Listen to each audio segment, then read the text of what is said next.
Have you ever struggled to start a piece of writing because the topic was either really painful or you just weren't sure if anyone was going to care?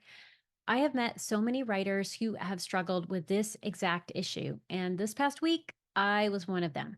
So, last week, I encountered something that was really difficult for me, and I knew I wanted to write about it, but I just couldn't find a way in. So, what I ended up doing was ruminating about it all week and feeling incredibly stuck. Fortunately, over the weekend, I ended up remembering that I'd recently listened to the podcast interview that Estelle Erasmus did with Abigail Thomas for her podcast, Freelance Writing Direct.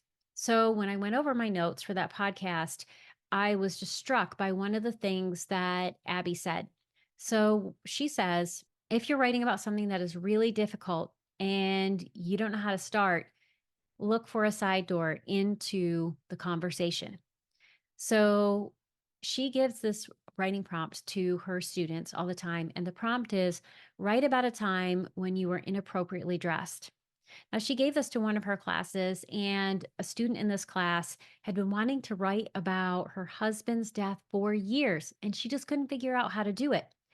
When she got that prompt, she ended up writing about the time that she stood on the hospital's roof looking over the side and thinking about the fact that she had to take him off life support. And she was thinking about what she was wearing as she had to make that decision.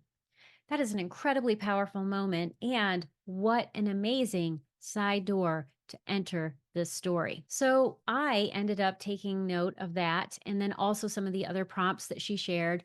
And as I looked through those, I was able to find the prompt that helped me get into the situation that I was facing. And as I wrote about it, I was able to understand what the real issue was for me and then how I could handle that. And because I did that work, it helped enhance my creative life. So I was able to work on all of these other things too.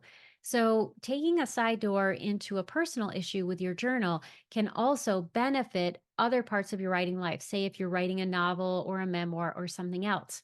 So you don't have to just use this for something you're hoping to publish. You can use this for your personal work too. If you would like to see the other prompts that Abby shared on her podcast interview, I have a link you can click where you can get those.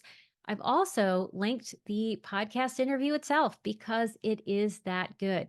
So I hope that you check out those, and I hope that you use one of these strategies over the course of this week as you are working on your writing projects. And as I wrap up, I want to just say thank you, as always, for being part of this community, for showing up to your writing. And as you show up to your writing, you are showing up to your life in your very best way, and we all benefit from it.